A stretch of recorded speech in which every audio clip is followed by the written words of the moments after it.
Hello, my name is Simon Kerins. It's Wednesday the 18th of July 2012. The wait is over. The phoenix has risen from the ashes, and I'm delighted to welcome you, and in some cases welcome you back to SportsCall. SportsCall was an extremely popular interactive sports show that aired on internet radio between August 2009 and September 2010. Unfortunately, the sad demise of Ribble Valley Media meant that the programme had to come off the air, but it was always my intention to relaunch it, and believe you me, there is no better time to be bringing SportsCall back than right now, slap bang in the middle of this great summer of sport, the summer of 2012. Although we're not going out live, we are accessible via YouTube and SoundCloud, so we are truly coming back bigger and better than ever. We're more accessible than we were on Ribble Valley Media, believe you me.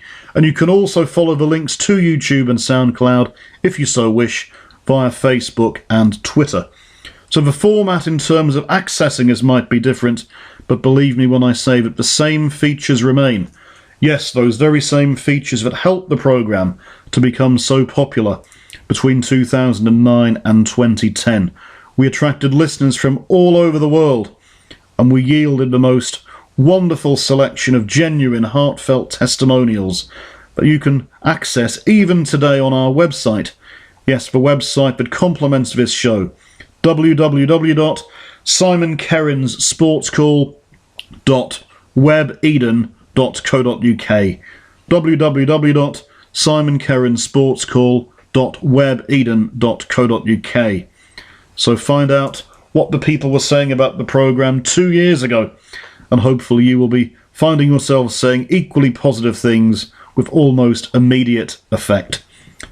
Coming up over the course of the next hour or so, I'll be taking on a whistle-stop tour of what made SportsCall such a great programme 2 years ago. We've got those regular features coming up, and I'll be telling you how you can interact with the programme, despite the fact that we're not going out live.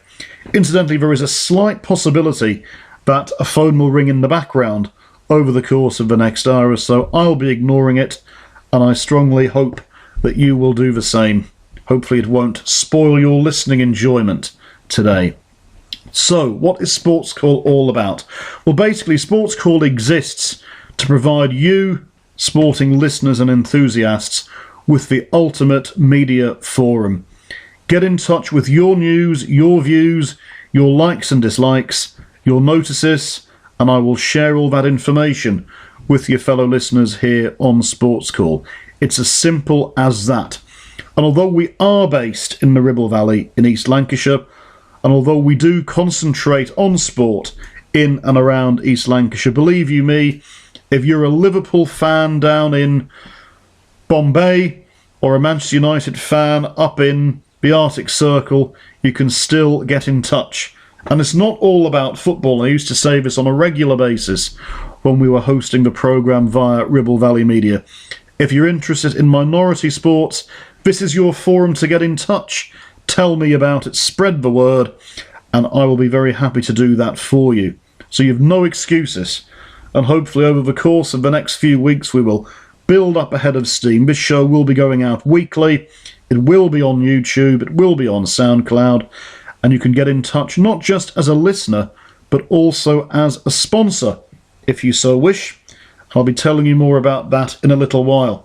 But if you're listening to the programme now and thinking that you want to submit something for inclusion in next week's programme, all you need to do is send an email to Simon Kerins SportsCall. That's SIMONKERINS SPORTSCALL, Simon Kerins SportsCall, all in one, at gmail.com. SimonKerinsSportsCall@gmail.com. Send me an email and I will make sure that your comments are included in next week's programme. Quite a few of you have done that already. You can also interact with me via Facebook if you're a Facebook friend, and if you know my mobile phone number, then you're very welcome to send me a text if you would prefer to get in touch with me that way. So hopefully that's the housekeeping taken care of. I will of course be revisiting the reminders, not throughout the course of the next 55 minutes or so, but at sufficiently frequent intervals so as to give you a clear understanding of how you can get in touch. Some of you may be fast-forwarding and might not be sitting listening to every single second of this programme. I'm tempted to say that's your loss, but that might sound a little bit arrogant and facetious, and I'm neither arrogant nor facetious. So we'll begin the roundup of the past few weeks very shortly. Normally at this point in the programme, I'll simply be rounding up the key sporting events of the past 7 days, but of course, this being the first sports call, or the first Phoenix sports call if you like, I'm mindful of the fact that already in this summer of sport 2012 there is much to talk about. So we'll be rounding up the events of the past few weeks, if you like, the highlights of the sporting summer so far. Then we'll be moving on to talk about the football scene in East Lancashire, Blackburn Rovers, Burnley, Accrington Stanley, and of course if you're involved with another team, be it in Lancashire or elsewhere, you can get in touch too with your news, views, likes and dislikes. I'll be rounding up the latest action in the Ribblesdale and Lancashire cricket leagues, so if you're a cricket fan, this truly is for you. It's not all about football, and I used to say that on a regular basis on the previous programme. I really do mean it. Get in touch whether your sport is football, cricket, golf, tennis, rugby, tiddlywinks. Tell me something about tiddlywinks. Share some notices or information, and I'll be only too happy to pass that on to your fellow listeners here on Sports Call. We don't have a special guest in the studio this evening, but, drumroll, I'm delighted to say that we have a special feature that will equate to a guest speaker being with us. It's a special feature when we look back at a recent great achievement from a local person here in the Ribble Valley. And although the Ribble Valley and East Lancashire are central to what we do, as I said a few moments ago, Sports Call is for sports fans from all around the world. That's one of the reasons why I'm so excited to be broadcasting this on YouTube and SoundCloud. It's a great way of increasing our listenership, increasing our appeal, and above all giving you a forum, a unique forum, to share your sporting news and views. One final thing before we move on to the roundup of the past few weeks. Those of you who are regular listeners to Sports Call between 2009 and 2010 will have recalled that we used to combine sporting chat with the very best in music. Unfortunately, we cannot do that just yet. The reason is, and some of you are probably well aware of this already, in order to broadcast on the internet and in order to broadcast music, in particular on the internet, you need to tick certain boxes. Unfortunately, we haven't got the broadcasting rights certificate, the performing arts malarkey. Therefore, we are not at this stage in a position to play music. Hopefully, that will change, and sooner rather than later. And some people have said to me, well, Simon, you could risk it, but I'm not willing to take that risk, because if I did, and if it were to backfire on me, I would be staring down the barrel of an extremely hefty fine. And for some reason, that is not a position in which I wish to find myself. So the music is on hold for now, and of course some of you who are regular listeners the last time around will be welted with some of the standout music. We were under reputation for playing a range of great music. We kicked off, certainly for the first 6 months, to the Grandstand theme tune, after which time our opening signature tune became Van Halen's Jump. And for reasons that I'm not going to go into right now, in the second half of Sports Call's year, Nelly the Elephant, the cover version by the Toy Dolls, which was a hit back in 1984, that became the official anthem for Sports Call. We used to play that on a regular basis, and we did dedications and all sorts of things too. Hopefully the day when I can play those songs and more is not too far away. But right now we're going to round up the key sporting events of the past few weeks. Hopefully you will agree that they are significant. Feel free to get in touch if you think I've missed anything out. You can send an email to simonkerins@gmail.com. Kicking off with the recent Football European Championships. These were held, of course, in Poland and Ukraine, the final taking place in Kiev on the 1st of July. It was a great way to start July for Spain, who hadn't been favourites going into the tournament. Germany had been seen by many as the most likely winners, but they of course came a cropper in their semi-final against Italy. So it was a Spain-Italy final, and Spain absolutely routed Italy by 4-0, thus securing their third major international tournament in a row. They were of course defending the European Championship that they won in 2008, and of course in 2010 they won the World Cup down in South Africa. Many people have since said that this Spanish team is the greatest international side of all time, and I would suggest that the main rivals for that honour would be the Brazilian team of the 1970s. Unfortunately, I wasn't around in the early 1970s to see Brazil live. Certainly in terms of international football, I would have to say that this Spanish team is the best that I have seen. But of course, prior to their heartbreak penalty defeat in the quarter-finals, the main attention was focused on England. Certainly it was right here in England. Prior to the tournament, it was fair to say that England didn't have the best build-up to the competition. Of course, Fabio Capello had resigned early in February. For a long time it seemed that former Spurs manager Harry Redknapp was set to take over as the England boss. In the event, former West Brom manager Roy Hodgson got the nod from the FA, and he had just over a month to prepare his team for the tournament. Taking all that into account, England, it must be said, did pretty well to get out of a group. It wasn't necessarily the hardest group, but nonetheless, there were a few banana skins in there. England kicked off drawing 1-1 with France, then they had a real topsy-turvy game against Sweden, and they came through that successfully 3-2 before beating Ukraine to top the group. And then just when we were starting to get optimistic, well, it all went wrong. We lost on penalties to Italy. It has to be said, though, that England, whilst there were some signs of encouragement, were largely very defensive in their approach to the game, and I don't think there's any doubt that if we had ventured further into the tournament, i.e. to the semi-finals, we would probably have been on the end of another German pasting. That's just my personal view. Yes, I think Roy Hodgson will do well during his tenure as England manager, but I do think we need to be a bit more forward-thinking and positive as to how we play the game. So, moving away from the European Championships, in one sense, our next talking point concerns somebody who played in those championships for England.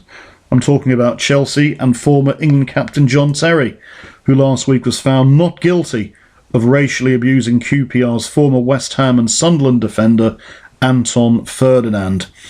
Now, a lot of controversy around this. Of course, the flashpoint took place back in October last year when QPR defeated Chelsea 1-0 at Loftus Road.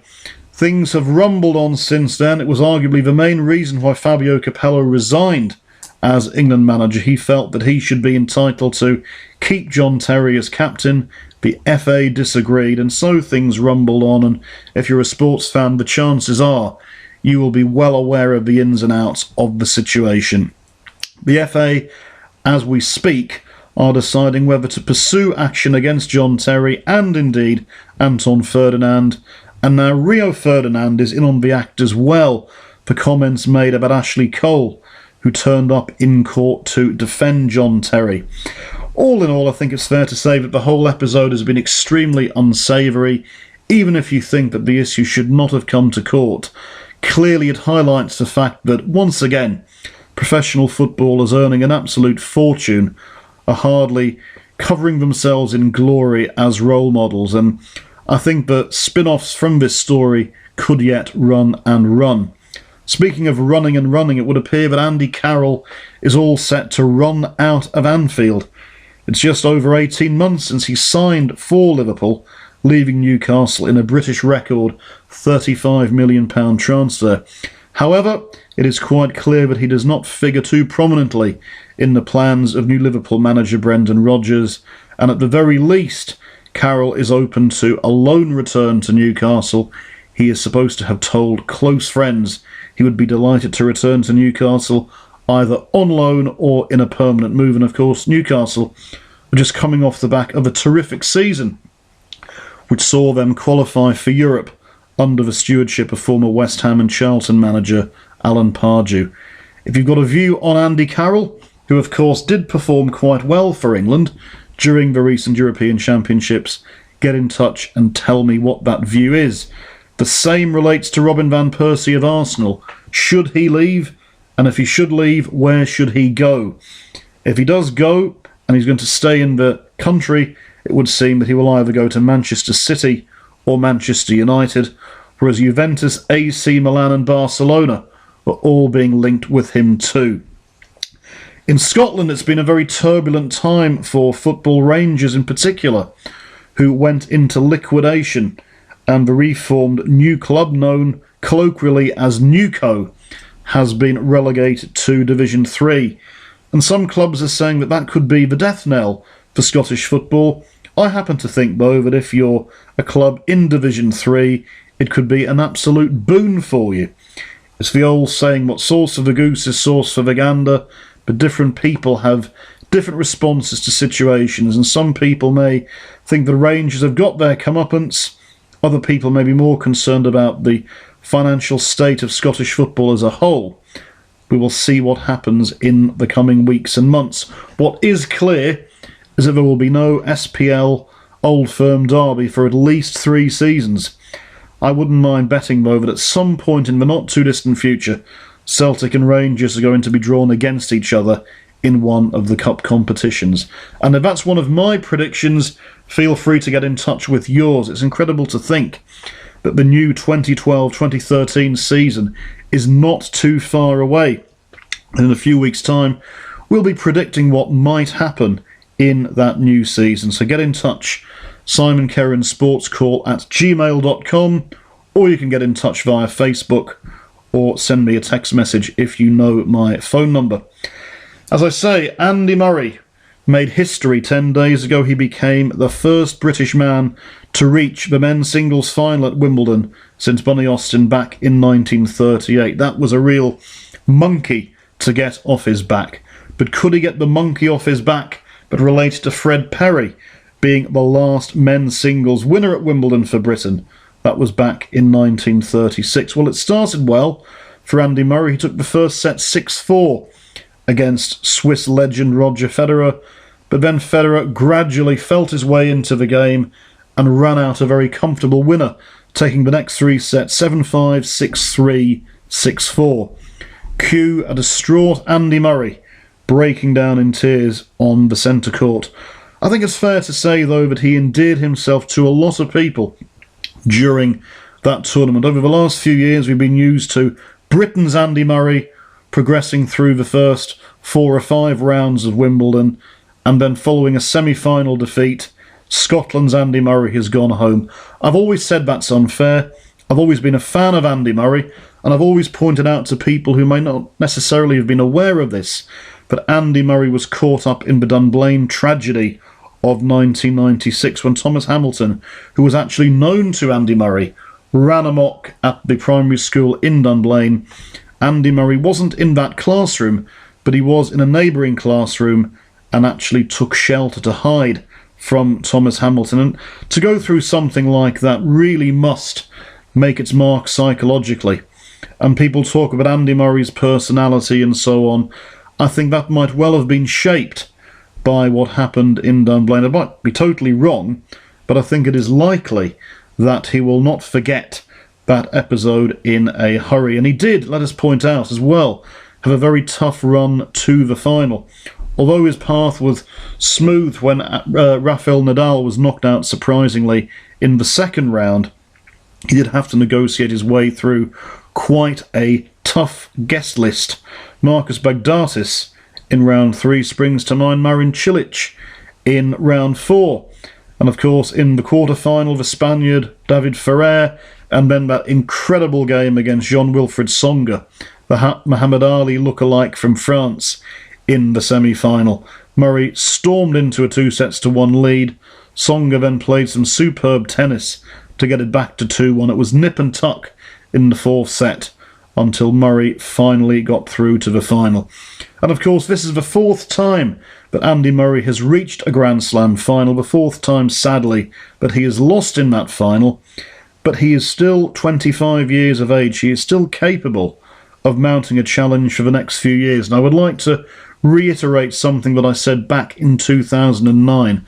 I really hope and believe that Andy Murray will win a Grand Slam title.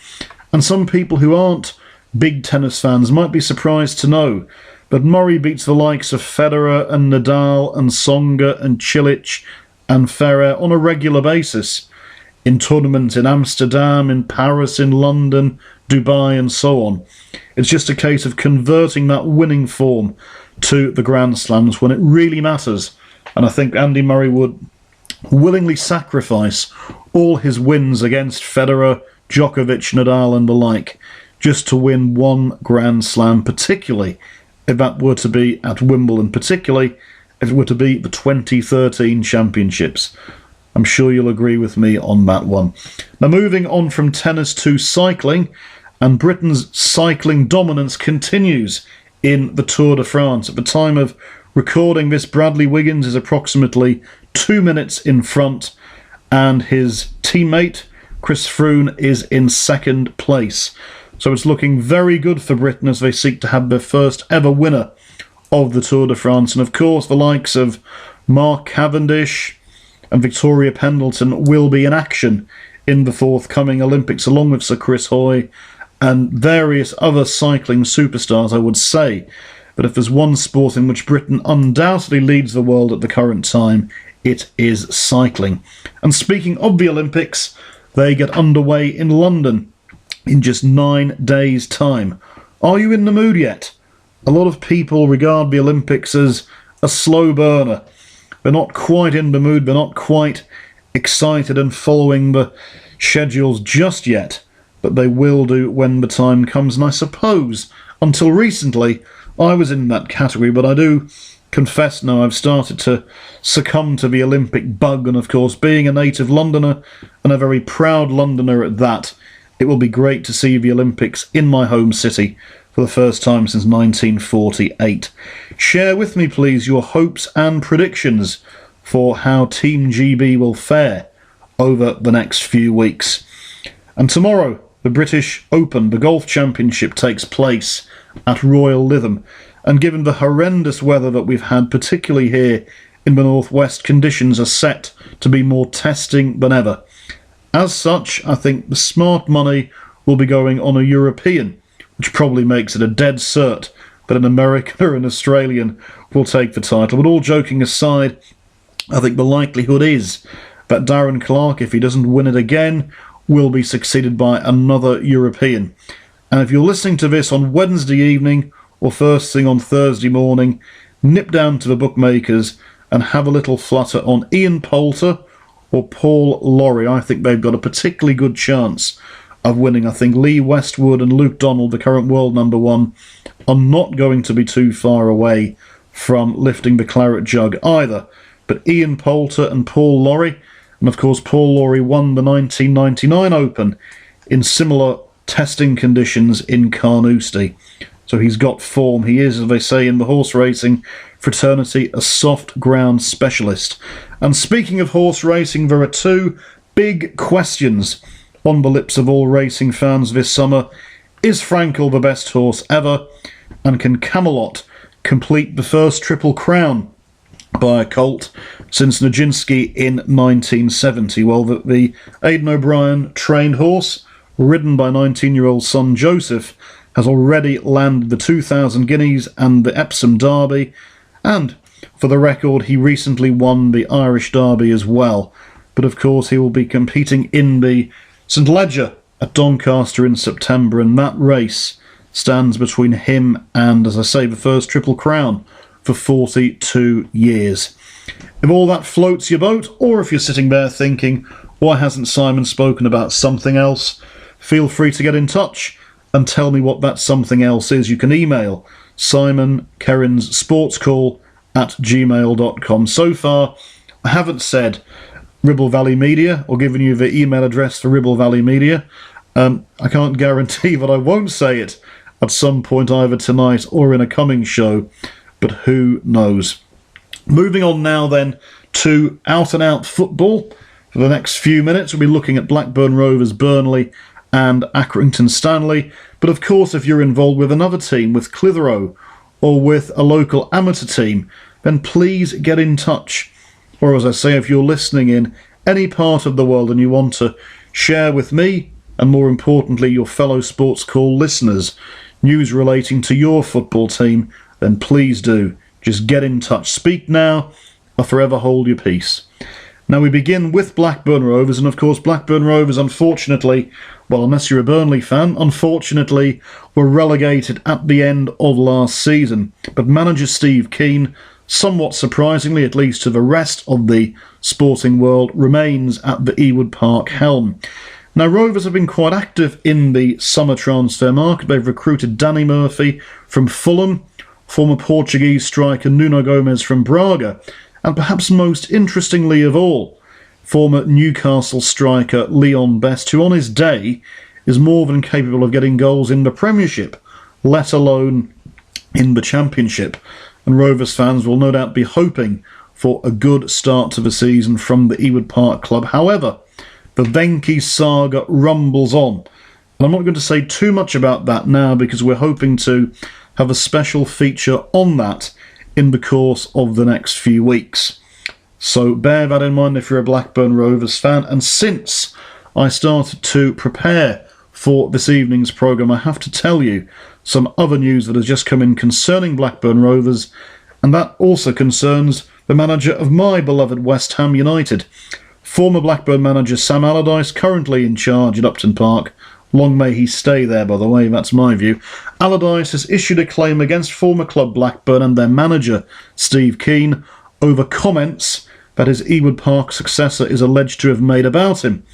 And disgruntled fans from the Blackburn Rovers Action Group claimed responsibility for posting a video clip of Keane on the club's pre-season trip to Hong Kong last summer, in which he appeared to make unguarded and extremely unpleasant comments about Allardyce, calling into question the integrity of the man who actually gave him his position at Ewood Park. So that story is breaking. It will run and run, I'm sure. Perhaps we will have more news on that next week. If not, I'm sure we will have in weeks to come. Moving on from Blackburn Rovers to Burnley.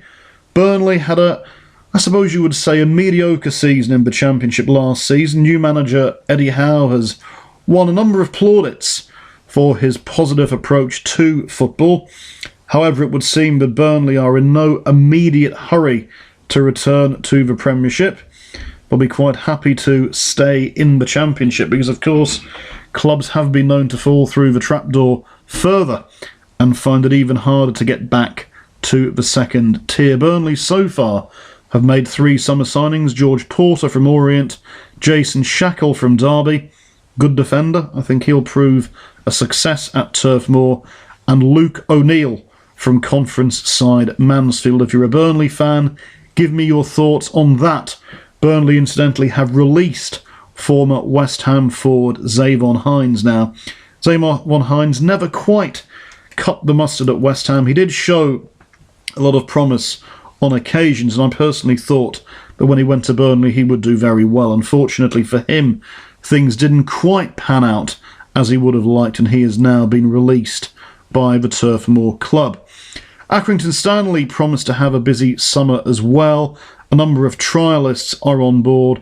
Progress is apparently being made as they look to build for the coming 2012-2013 season. Of course, it's hard to believe that Accrington Stanley will be kicking off a new league season without long-standing manager John Coleman. But of course, Coleman left mid-season to take over at Rochdale. He couldn't keep Rochdale in League One, so he'll be returning with his new charges to the Crown Ground in the course of the 2012-13 season. Stanley, of course, now managed by Paul Cook. And Clitheroe, yes, they mightn't be on the same level as Blackburn, Burnley or Accrington Stanley, but they are probably the large team here in the Ribble Valley.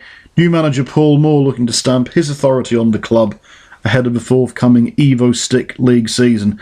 And if you have a long memory, and you were a regular listener to Sports Call on Ribble Valley Media, you will know that we made copious attempts to conduct an interview with somebody from Clitheroe FC. We never quite made it. If you're listening to this and you're involved with Clitheroe, I would be delighted to talk to you. I would be delighted to promote the goings-on at Shawbridge on a regular basis. Make no mistake about that. So all you need to do is get in touch, send an email to SimonKerinsSportsCall@gmail.com, or alternatively you can interact with me via Facebook, or if you know my mobile phone number, you can ring me or send me a text. And speaking of ringing, I'm pleased to report we're just entering the second half of this programme, and as yet the phone in the background has not rung. I know I'm tempting fate, aren't I? Okay, the second half of the programme we're going to be taking a look at the latest goings-on in the Ribblesdale and Lancashire Cricket Leagues, some fans' thoughts to share with you, some notices, information about sponsorship, and that special feature that I promised you at the start of the programme, where we are only too happy to share a great sporting feat that has been achieved recently. In fact, it was the second time this person has achieved this feat, 30 years after the first time, and all in an extremely good cause as well. So that is coming up in the next 25 minutes to half an hour or so. Okay, on Sports Call on Ribble Valley Media, we earned a reputation for the quality of our sporting guests as well as the features that we are once again going through. We had, and some of you may know this whilst many of you may not, we attracted Sam Allardyce when he was in situ as the Blackburn Rovers manager. Rovers midfielder David Dunn. Rob Hayes, Chief Executive of Accrington Stanley. That was a terrific occasion when Rob came to the studio one cold, wet Monday night in November 2009 and shared with me the ordeal and indeed the heartache of coming so close to going out of business. Stanley were teetering on the brink, weren't they, with regard to HMRC, but finally they were saved, they came through it, and they've lived to tell the tale, and since then they have been progressing positively, and long may they continue to do so. We also had that unforgettable interview with snooker legend Steve Davis, who I was delighted to meet at Clayton Brook Sports Centre in March 2010. And the old saying, never meet your heroes, was, well, very prominent in my mind as I prepared for that interview, because Steve Davis, along with tennis legend John McEnroe, Alain Prost, Formula One driver, and West Ham legend Trevor Brooking, probably my main sporting heroes. And you're mindful of the fact that some sporting heroes turn out to be sporting anti-heroes. They can be arrogant, they can be ignorant, they can refuse to communicate on any kind of level. But Steve Davis was terrific. He was the perfect guest, and it was a wonderful, wonderful interview to conduct with him. Just a few weeks later, he went on to reach the quarter-finals of the 2012 World Snooker Championships at the Crucible. I'm not claiming credit for that, I'm just pointing out that he did.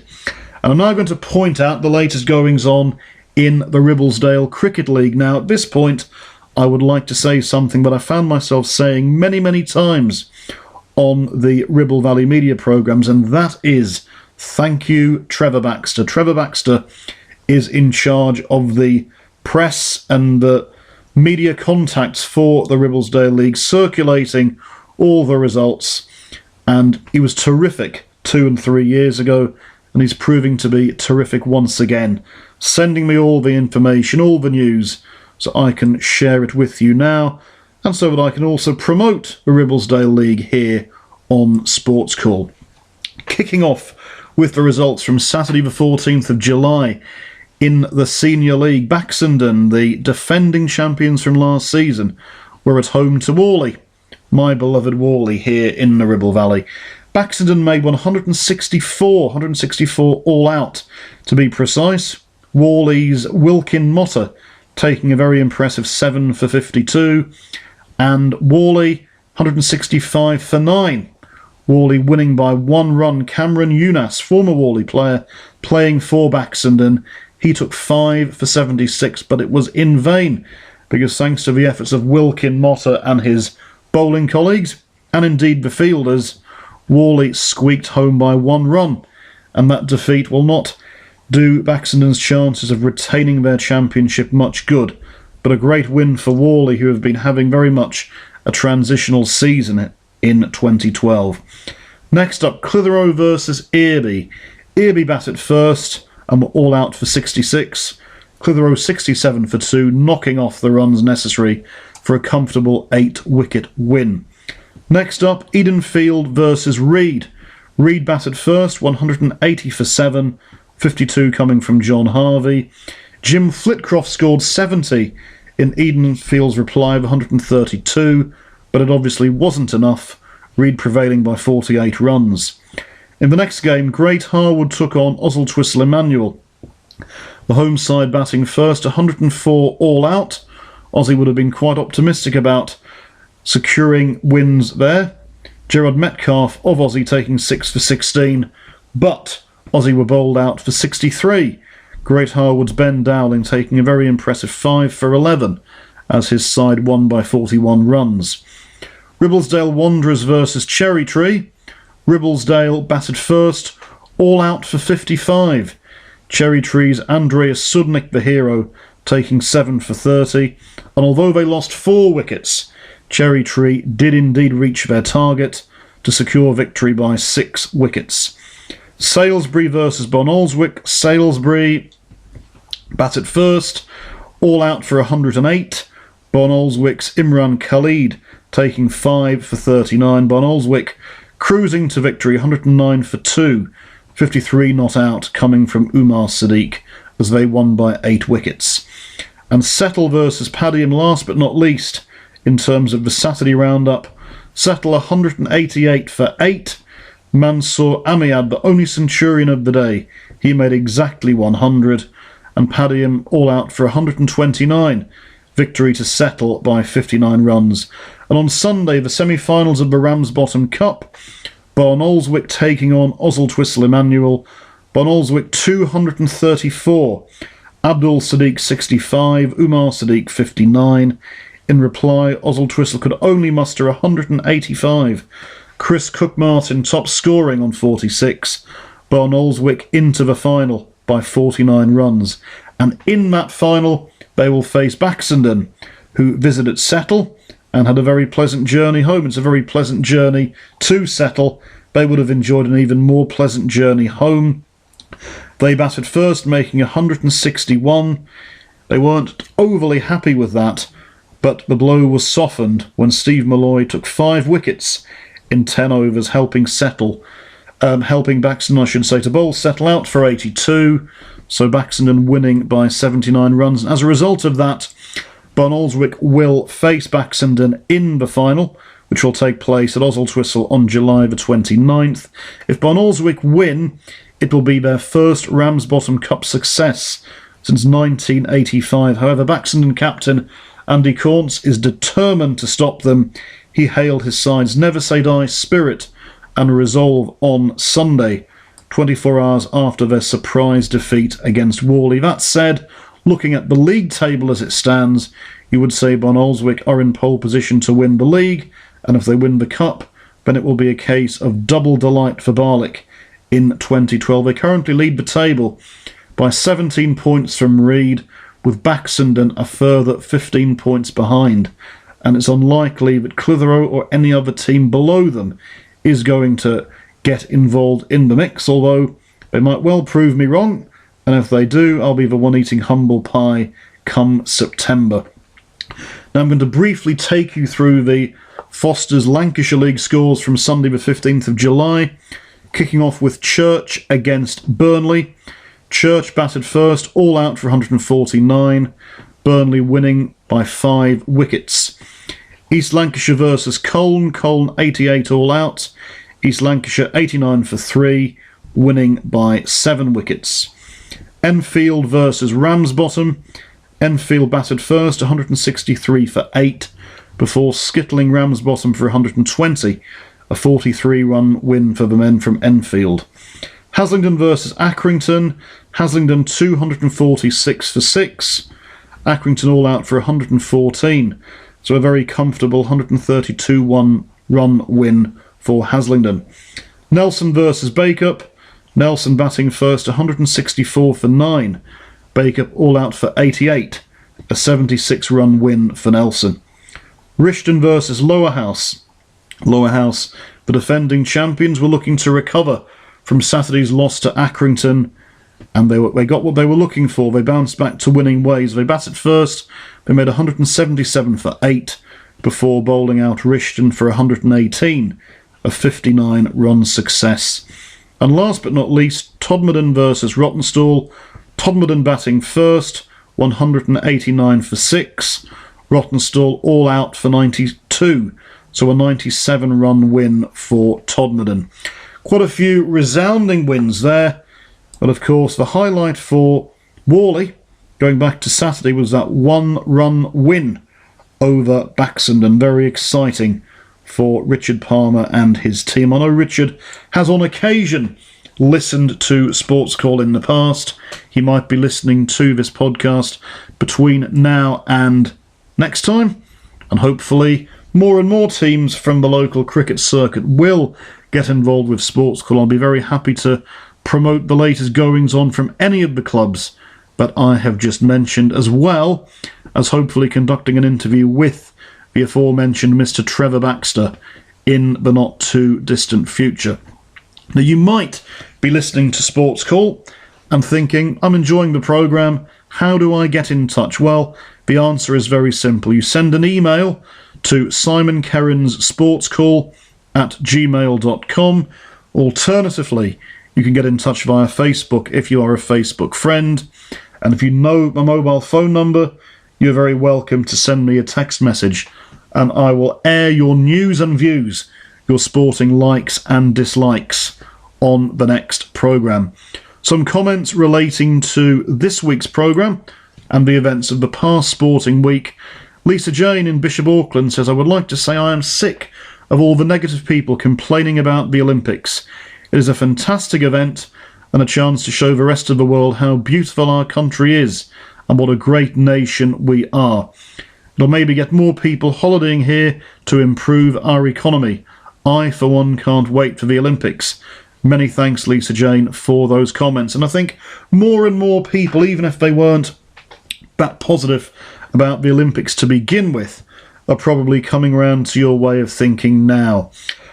Message from Jill. Simon, are we allowed to use 4-letter words when mentioning the K word? Well, unless I'm very much mistaken, Jill, the K word in itself is a 4-letter word relating to the manager of Blackburn Rovers. So if you've got a view on Mr. Keane, positive, negative, it's probably not going to be indifferent, get in touch. That's not for you, Jill, to do, but for other people to do. Jill, hopefully you're listening and enjoying the programme.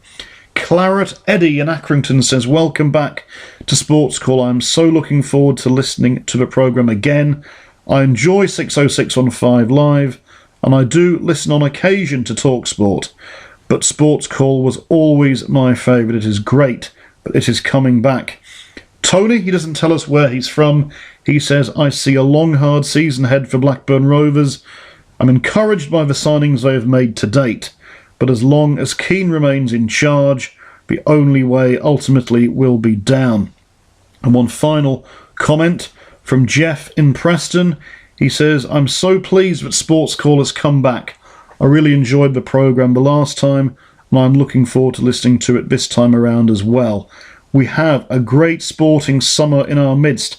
My personal highlight is the England-South Africa Test Series.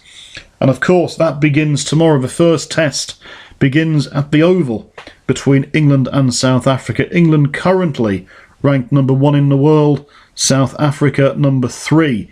It's a 3-test series. If South Africa win the series, they will replace England at the top of the rankings. So England have plenty to do to hang on to their mantle, their hard-earned and richly deserved mantle as the world's number 1 cricket team.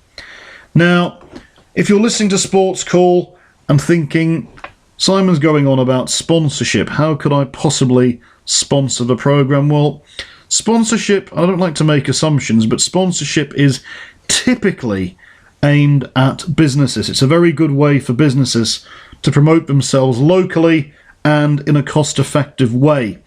Now, as you've just been hearing, and you'll continue to hear for the rest of this programme, here on Sports Call we have 6 major regular features.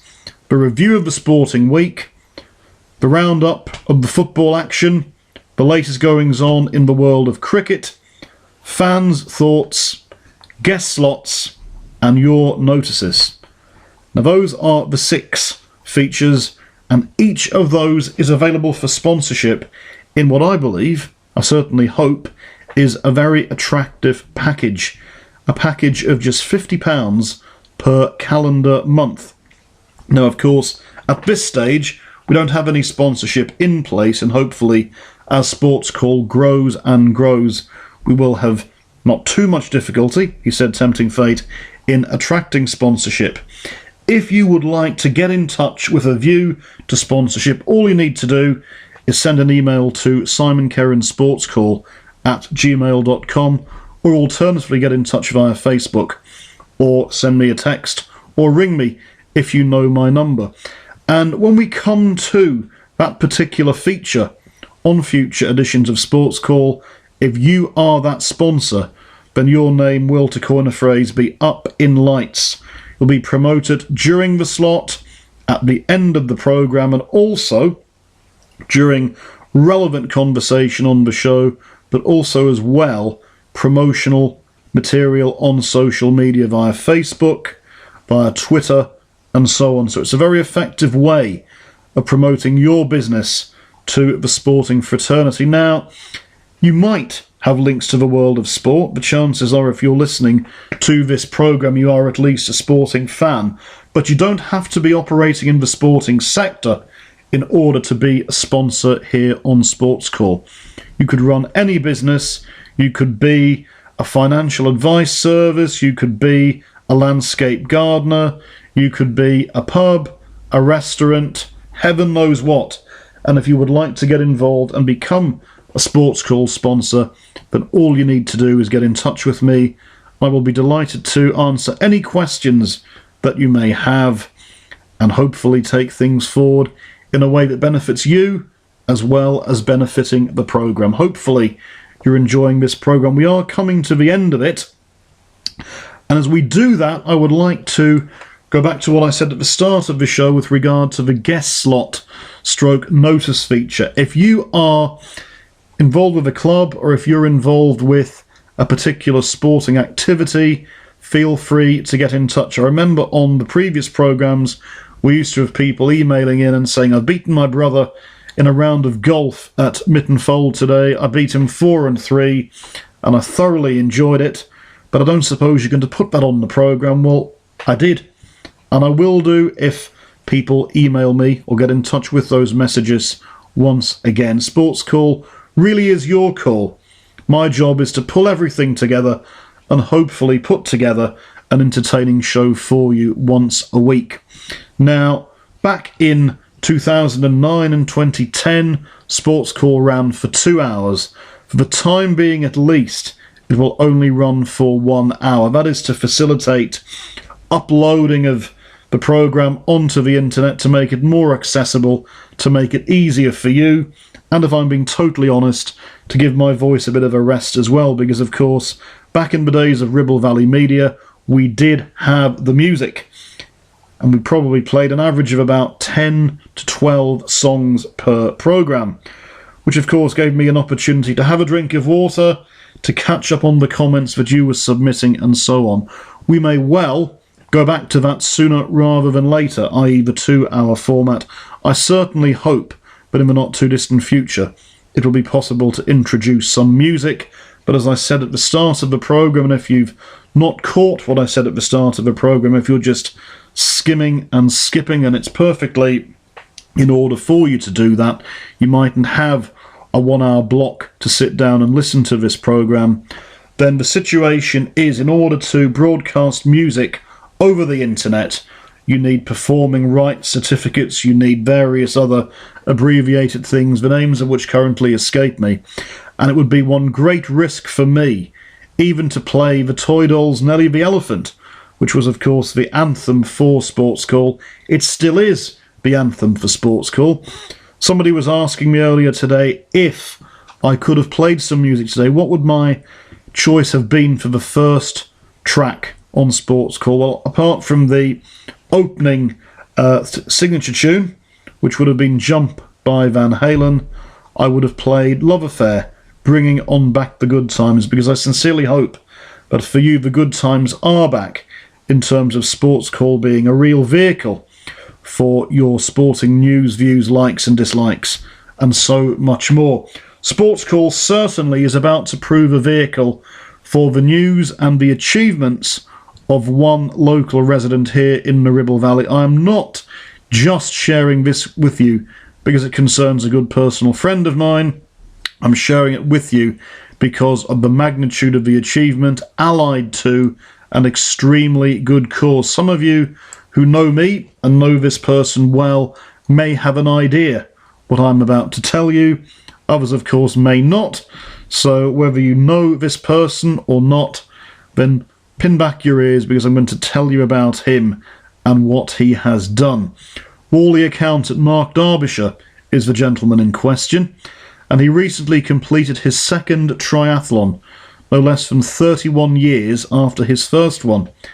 Mark took part in the Windermere Olympic distance triathlon on Sunday the 1st of July, producing, in his own words, a great 1500 metre swim, a good cycle ride on a hilly 43 kilometres, and a very tired, slowly run 10 kilometres. I'm not surprised that your final 10k was tired and slowly run, especially after the great swim and the good cycle ride. Now, Mark completed his first triathlon back at Ribblesdale Pool in Clitheroe in 1981, and that triathlon is believed, unofficially, to be the first ever triathlon to have been held in Britain. We're pretty sure it is the case, but we're currently awaiting official confirmation of that. Back then, Mark was 19, and of course, he celebrated his 50th birthday just a couple of months ago, and he went to Windermere to raise money for the National Stroke Association, and this charity is very close to Mark's heart, given that his mum Patricia died in 2009 after suffering a stroke. Prior to taking part in the triathlon, Mark embarked on a rigorous training program over a year ago. This helped him to lose a great deal of weight, but above all else, it dramatically increased his sense of well-being and fitness. And I was speaking to Mark a couple of days ago. He knows that his achievement is going to be a feature on this first edition of SportsCall. He's delighted for that to be the case, because apart from everything else, he wants to promote the triathlon as a great sport. He continues to follow the triathlon with great interest, which is hardly surprising given his participation in unofficially the first ever British triathlon back in 1981, and of course the great achievement of the Windermere Olympic distance triathlon just a few weeks ago on Sunday the 2nd of July. Now, if you're listening to this and you're moved by Mark's story and you would like to make a donation to the Stroke Association, then you can do so. You can send a cheque made payable to the Stroke Association, care of Derbyshire and Co. Accountancy Practice. I'll give you a moment to get some pens and paper handy, in case you want to take down this information. The National Stroke Association, care of Derbyshire, and that is DARBYSHIRE, and Co. Accountancy Practice, Nimrod House, NYMROD, House 85, King Street, Whalley, WHALLEY, Lancashire, BB7 9SW. So if you've got your pencils, pens, paper to hand, the National Stroke Association, care of Derbyshire and Co., Nimrod House, 85 King Street, Whalley, BB7 9SW. Alternatively, you can visit the Just Giving website, www.justgiving.com/Mark with a K hyphen Derbyshire, DARBYSHIRE1. And I'm going to do this one more time because I'm always mindful of the fact that I might think I'm not talking too quickly when others actually find it difficult to keep up with what I'm saying. Cheques made payable to the Stroke Association, care of Derbyshire & Co. Accountancy Practice, Nimrod House, 85 King Street, Worley, Lancashire, BB7 9SW, or alternatively, www.justgiving.com/Mark-Derbyshire1. And having received your generous donations, Mark will forward all of them in memory of his mum, the late Patricia Derbyshire. Now, I'm sure that you will all join me in congratulating Mark on this achievement, not just in completing the triathlon, but also taking into account his hard work and dedication. As I said, he started this preparation work over a year ago. He wanted to make sure that he was physically ready for the challenges. And of course, he came through those challenges unscathed, completing in a very acceptable time on Sunday the 1st of July up in Windermere. Bearing in mind, of course, that he was involved in the first British triathlon in Clitheroe back in 1981, will render that achievement official. I personally think it would be nice for Ribblesdale here in the Ribble Valley to actually mark that achievement. What about commissioning a plaque? Something like that, some way of marking the occasion. And if anyone is listening from Ribblesdale, or maybe somebody that is listening from the sports department at Ribble Valley Borough Council, maybe we can commission a plaque. Maybe we can set in place some kind of memorial, some kind of memento to record Mark and indeed the participation of others in that first British triathlon back in 1981. Give us your thoughts on that, and give us your thoughts going forward on anything that floats your boat in the world of sport. We have almost come to the end of the programme, so I'm just going to take this opportunity to round up the key points of what we have done on this first Phoenix, as one might say, edition of Sports Call. We've set the scene for what is to come in the future. Sports Call is back.